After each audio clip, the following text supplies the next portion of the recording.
Bonjour à tous, bienvenue à la vidéo du CAC 40. Ça fait longtemps que j'ai pas fait de vidéo, je vais essayer de vous faire une vidéo sur le CAC long terme et puis un peu plus court terme ensuite. Donc on va commencer par le mensuel. Donc au niveau du mensuel, c'est assez facile de voir les cadrages. Vous avez les flèches noires qui correspondent au cadrage. Ce qui est intéressant sur le mensuel, c'est que nous arrivons à la fin du mois et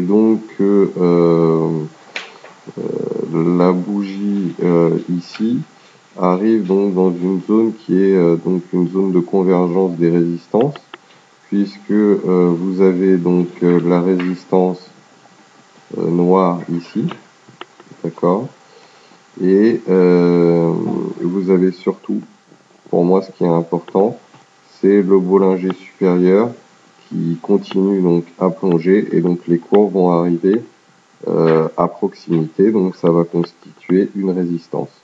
Donc résistance du Bollinger supérieur qui plonge, et aussi résistance de l'axe orange qui arrive à ce niveau-là.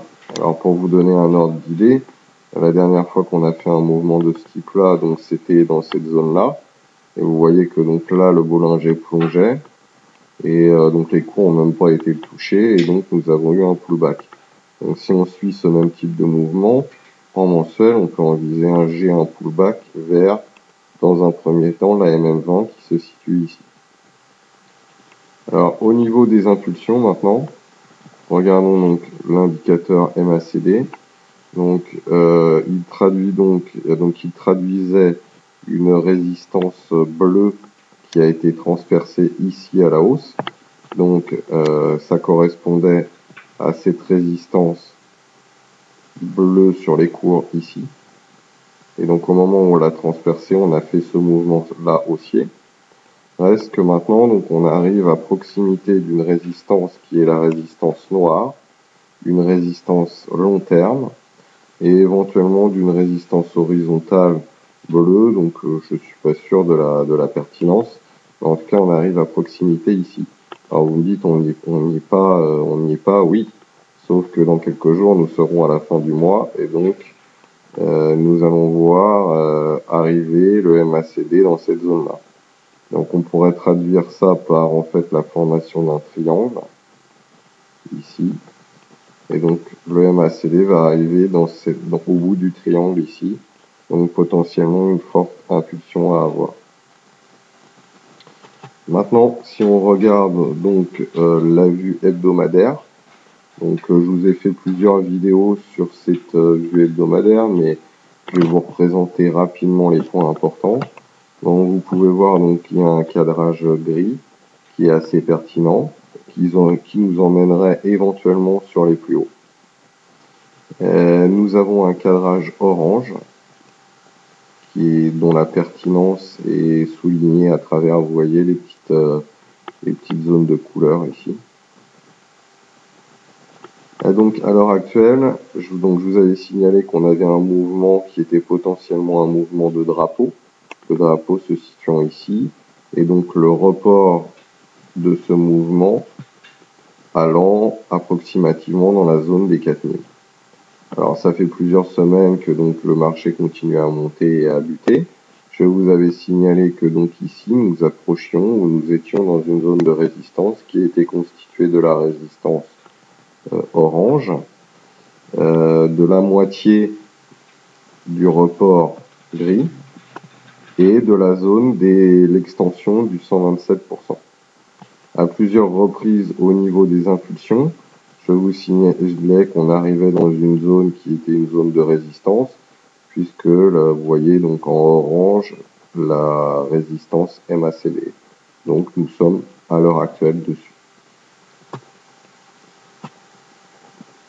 Donc si on considère et si on essaye de lier les deux unités de temps, à la fin du mois, dans 3 ou 4 jours, fin janvier, le MACD mensuel sera sur une très forte résistance MACD.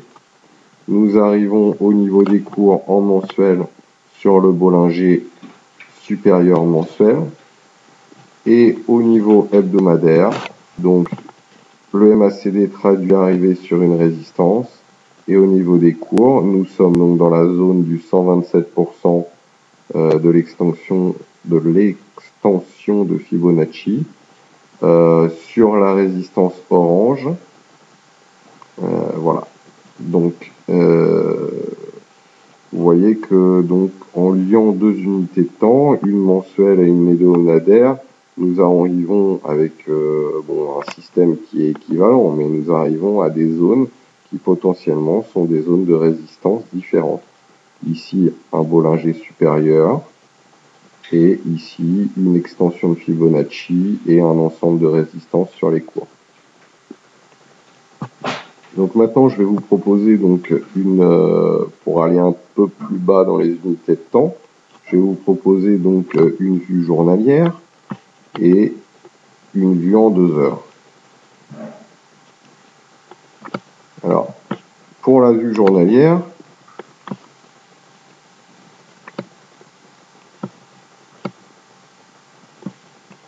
donc le marché, donc depuis qu'il a cassé la zone des 3700, latéralise et avec une très très faible volatilité.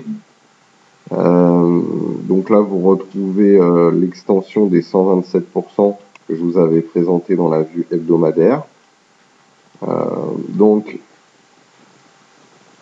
au niveau des indicateurs, vous pouvez voir qu'au niveau du MACD, donc nous avons une divergence baissière et que le MACD est complètement aplati, d'accord? C'est ce qui traduit en fait la très faible volatilité. Alors, au niveau de l'OBVD, donc c'est la même chose. Plus les cours montent, plus l'OBVD diminue, et donc ça traduit aussi donc une très forte divergence, et surtout que plus on monte, moins il y a de volume. Alors pour vous montrer un peu un précédent mouvement qui pourrait avoir lieu, regardez donc la dernière fois que nous avons eu un écrasement du MACD, et donc là il n'y avait pas l'histoire des volumes, mais il y avait cet écrasement ici de la volatilité et donc du MACD, et vous voyez que ici à ce niveau-là, regardez le mouvement qui a pu suivre derrière. Et donc ici nous avons comme peut-être une similitude, et donc qui pourrait traduire un mouvement assez violent vers le bas. Alors, ce qu'il y a, c'est que je vous dis pas qu'on est dans un retournement de marché baissier. Ce que je cherche à savoir, c'est où est la prochaine consolidation dans ce marché haussier. Donc après, il y a moi, ce qui m'intéresse, c'est essayer de prendre la vague baissière qu'il peut y avoir, mais je sais qu'on est pour l'instant encore dans un marché haussier. Alors maintenant, si on voit une vue en 2 heures, la vue en 2 heures, donc on a, alors pour les jours à venir, donc au niveau des cours, et en restant assez simple, donc ici nous avons eu un range assez long, donc nous sommes sortis du range, et si on étend la zone du range ici, nous arrivons dans cette zone, la zone des 3778,80. Donc c'est une zone, c'est potentiellement un des objectifs haussiers sur cette unité de temps-là. J'ai tracé aussi cette figure d'élargissement orange qui me semble assez pertinente. Et donc de la même manière, nous sommes arrivés donc sur une zone de résistance. Alors, il n'est pas impossible que le marché aille chatouiller les 3800 points. Mais en tout cas aussi sur cette unité de temps-là, au niveau du MACD, donc de très fortes divergences que l'on retrouvait dans les autres unités de temps, et aussi, en moindre mesure, une divergence au niveau des volumes. Donc, Alors, la problématique de ce type de configuration, c'est que vous comprenez bien que, en tout cas avec mon système, l'ensemble des unités de temps en partant du 2 heures jusqu'au mensuel sont ce que j'appelle alignés. C'est-à-dire que nous avons potentiellement un signal baissier, ou en tout cas d'arrêt de la hausse pour une correction en mensuel, qui est aussi visible d'une autre manière en hebdomadaire et en journalier et en 2 heures. Donc, il est possible que donc nous ayons une correction dans ce marché haussier. Toute la stratégie est d'essayer d'attraper un point le plus proche possible du retournement, tout en sachant que il y a toujours les unités de temps supérieures, c'est-à-dire l'hebdomadaire et le mensuel, qui sont des unités lourdes, donc les mouvements mettent du temps à se mettre en place. Alors, même si vous essayez d'attraper un mouvement en 2 heures et en journalier et que vous vous trompez un peu, donc ça continue à partir un petit peu à la hausse, vous avez quand même des chances que, à un moment ou à un autre, l'unité hebdo et mensuelle puisse vous donner raison. Et donc, effectivement, vous aurez acheté trop tôt la correction, mais elle aura lieu grâce aux unités lourdes. Donc, c'est toute la difficulté de ce type de mouvement. Mais ce qu'il faut bien comprendre, c'est que c'est quand même assez rare d'avoir des unités de temps qui sont aussi liées les unes aux autres en partant du 2 heures journalier, hebdo et mensuel. Là, ça fait quand même 4 unités de temps qui, en tout cas avec mon système, racontent plus ou moins la même chose. Alors après, maintenant, vous dire que ça sera lundi, mardi, mercredi qu'il pourra y avoir cette correction, pour l'instant, je peux pas vous le dire. En tout cas, voilà quel est mon biais à l'heure actuelle. Après, je peux me tromper. Le marché fait ce qu'il veut, il peut continuer à monter. En tout cas, moi, ma stratégie, c'est les positions haussières de long terme sont progressivement éliminées. Et je commence à charger progressivement mon portefeuille à la baisse, tout en restant un maximum liquide. Alors après, on peut jouer la hausse. La hausse, je la joue régulièrement sur les actions si vous suivez l'onglet Suivi Trade. Mais je fais en ce moment que des trades court terme, c'est-à-dire que j'ai même des signaux sur le journalier, mais je reste sur des unités de temps 30 minutes, 2 heures, et je clôture mes trades avant d'atteindre les unités de temps journalières. Alors, je sais pas si je vous donne quelques principes de la méthode, je sais pas si c'est très très clair, enfin ça l'est pour moi, mais c'est un peu plus dur de l'expliquer. En tout cas, n'hésitez pas à poser des questions. Vous êtes de plus en plus nombreux à regarder ces vidéos, à venir sur le blog, donc n'hésitez pas à réagir, vous êtes toujours les bienvenus.